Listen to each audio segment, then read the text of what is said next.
Questa è la terza puntata del nostro cinegiornale. Io e i miei colleghi giornalisti vi porteremo all'interno del festival. Partiamo con Pietro Venello che ha incontrato Romano Milani. Cosa ne pensa del cinema italiano di oggi? Il cinema di oggi è un cinema che offre delle grandissime occasioni, perché la produzione è molto varia, ci sono film di tutti i generi e per tutti i gusti, e si punta molto purtroppo più sui risultati economici che non sui risultati culturali. Ed ora andiamo a conoscere la responsabile del doppiaggio, Antea Magaldi. L'ha intervistata la collega Lisa Titotto. Avete avuto difficoltà quest'anno nel doppiare i film? No, quest'anno c'è stato un lavoro molto interessante in quanto abbiamo avuto i copioni e i film prima, e quindi una parte dei film in concorso li abbiamo registrati e principalmente quel lavoro l'ho fatto io. Dopodiché sono arrivate le mie colleghe e insieme abbiamo distribuito le parti per l'oversound in sala. È una delle radio più seguite e ascoltate in Italia. Per noi, Tania Rossi ha incontrato e intervistato Cristiana Melli di Rai Radio 2. Secondo lei qual è l'importanza della radio per noi giovani? È molto importante, dà allegria, informa, fa ascoltare musica o diverte, come nel caso di Ottovolante, che è la produzione che seguo io per Radio 2 Rai. Secondo anno nella giuria di qualità del Vittorio Veneto Film Festival. Come trovi il film in gara? È un piacere veder recitare questi ragazzi giovani e ho visto vari film, io ho due gemellini di 13 anni con loro e sono veramente dei bei film.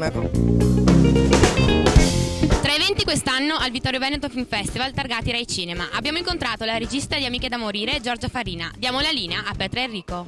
È stato difficile girare il suo primo lungometraggio Amiche da morire? È stato difficile, diciamo che dopo tanti cortometraggi sono arrivata finalmente all'agoniato opera prima, e penso però che avendo una storia divertente e diversa si sono innamorati tutti, a partire dalla produzione, Andrea Raffaella Leone, Rai Cinema e anche tutte le attrici. Com'è stato lavorare con le 3 attrici protagoniste? Loro sono state bravissime, devo dire ogni tanto dovevo fare la maestra perché c'era talmente questa energia e questa voglia di fare che ogni tanto facevano anche un po' erano tornate un po' bambine, quindi spesso devo dire no, fate questo, state zitte, però sono state molto divertenti, ci siamo divertite tantissimo e spesso tante gag che sono nel film nascono non dalla sceneggiatura ma dalla voglia loro di creare qualche cosa di diverso e di veramente di giocare e di sperimentare.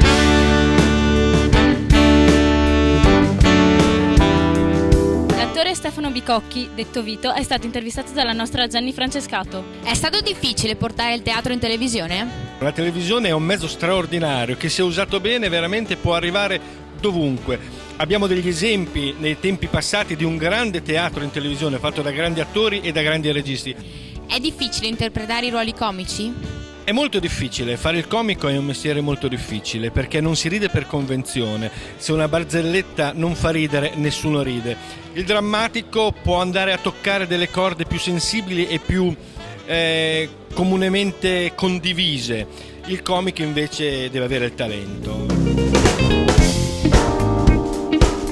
È il suo primo lungometraggio, nel cast anche Riccardo Scamarcio. Si chiama Francesco Amato, l'ha intervistato Arianna Pesce. Com'è nata l'idea di questo film? La prima volta che ho avuto la sensazione di desiderare di raccontare una storia di questo tipo ero a Parigi. Ho visto una mostra di una fotografa americana che si chiama Nan Goldin, che fotografava delle coppie di amici suoi. Veniva fuori un'umanità molto pura, ecco. E io questo è quello che ho cercato di fare, cioè di fare un film su una coppia da un punto di vista intimo. C'era anche la voglia di raccontare un po' la mia generazione. I protagonisti di questo film sono i miei coetanei. Com'è stato lavorare con Scamarcio? Riccardo è un bravissimo attore, quindi io mi sono fatto un po' guidare da lui, no? Sul personaggio. Volevo che avesse qualcosa, che il personaggio avesse qualcosa del suo vissuto. Lavorare con gente di grande personalità arricchisce come persona, che ancor prima che come regista. Doppiatore e attore al Vittorio Veneto Film Festival Beniamino Marcone, ce ne parla Valentina Forlin. È stato difficile interpretare il ruolo di Diego nei Cesaroni? È stato difficile perché comunque i Cesaroni è un set complicato di per sé, perché sono tante persone, tanti attori, quasi tutti i giorni si gira con 2 unità, quindi per il verso tecnico è difficile un set così grosso. E non è difficile quando poi compensi con la passione per quello che stai facendo, quindi se ti diverti diventa tutto più semplice. Che tipo di ruolo ti piace interpretare? Ma io i primi ruoli che interpretavo, insomma, erano soprattutto ruoli comici. Invece ultimamente mi danno sempre ruoli drammatici e questa è una fortuna perché forse vuol dire che riesci, capito, a giostrarti un po' le cose. Bella, simpatica e soprattutto brava, Arianna Pesce ha fatto 2 chiacchiere per noi con Natalie Rapti Gomez. Quando e perché hai deciso di fare l'attrice? Non ho deciso di fare l'attrice, ho deciso di studiare. Poi di fare l'attrice è arrivato man mano che studiavo, quando ho iniziato a fare i miei primi spot televisivi, La Provinciale, che è stata una serie TV, insomma, man mano che lavoravo iniziavo a sentire che questa era la cosa giusta, la cosa che mi piaceva e che mi appassionava. Con che regista ti piacerebbe lavorare? Mi piacerebbe lavorare con Sorrentino, con Tornatore, con chi altro? Con Garrone. Loro sono i miei preferiti in questo momento.